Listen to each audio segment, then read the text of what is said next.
j'ai plusieurs moments marquants. En tous les cas, le premier qui me vient à l'esprit, c'est jeune chef de section. Je suis engagé sur Dammartin-en-Goële, donc c'est la traque des frères Kouachi en janvier 2015. On se retrouve face à du terroriste, à les traquer, et puis surtout une fin heureuse parce qu'on les neutralise sans effusion de sang et en libérant l'ensemble des otages présents.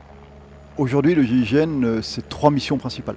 C'est les missions d'intervention, donc c'est les missions presque historiques, donc c'est tout ce qui est prise d'otage. C'est aussi beaucoup de missions de police judiciaire, avec des interpellations d'individus dangereux, des trafiquants d'armes, des auteurs d'homicides. Deuxième mission, c'est la mission de protection.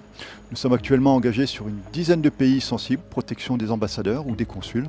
Nous sommes en Irak, en Ukraine, en Libye, et nous sommes au Pakistan, nous sommes dans une dizaine comme ça de pays sensibles.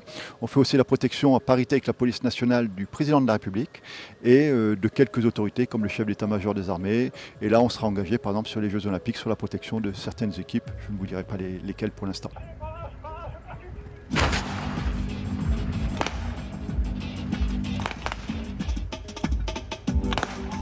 L'élément précurseur est engagé par les miliciens. La voiture est obligée de percuter la barricade et le véhicule se retrouve hors service. Un diamant autour d'elle.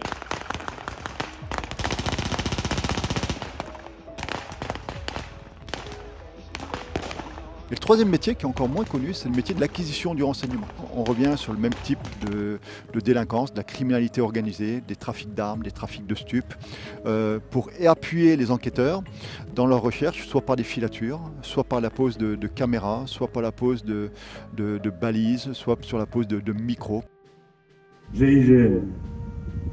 Depuis 50 ans, ces 4 lettres incarnent l'excellence au service de la France et des Français.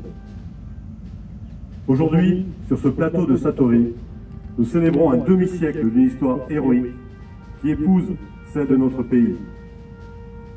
Une histoire écrite par la volonté d'hommes et de femmes qui ont fait le choix radical de s'engager pour la vie. Tout au long de ma jeunesse, je me suis renseigné sur l'évolution de cette unité-là et très tôt, je savais que je voulais rentrer en gendarmerie pour aller au GIGN et j'ai eu la chance de réussir ce parcours. Le déclic, c'est quelque chose qui est un petit peu, c'est une musique un petit peu lancinante depuis que je suis enfant, du métier des arbres dans sa globalité, parce que j'ai une tradition militaire dans ma famille qui fait que j'ai une accointance, j'ai envie de dire, qui est née en côtoyant des membres de ma famille, mais pas que. C'est en voyant des images à la télévision, Marignane en 94, l'écho que ça a pu avoir dans les médias, le retentissement, et de se dire j'ai envie de m'engager pour faire ce genre de choses. C'est toujours la satisfaction de se rendre serviteur d'une mission, au service bien évidemment de la population, et surtout de remplir la devise du GIGN, c'est s'engager pour la vie des autres bien sûr, et puis là-dedans il y a aussi la nôtre, donc on fait en sorte tout le temps de se prémunir de tout risque, et c'est pour ça qu'il est nécessaire de s'entraîner très fort tous les jours.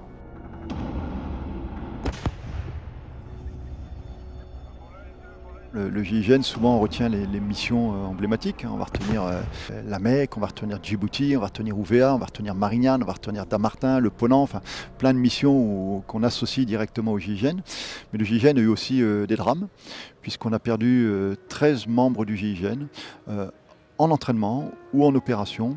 Et bien évidemment, derrière chacun de ces personnes décédées, ce sont des familles en deuil, ce sont des gendarmes qui ont un petit peu aussi leur vie brisée parce que c'est leurs camarades, sans compter le nombre de blessés qui aujourd'hui sont encore blessés dans leur chair très profondément puisqu'ils ont été marqués à vie par des blessures.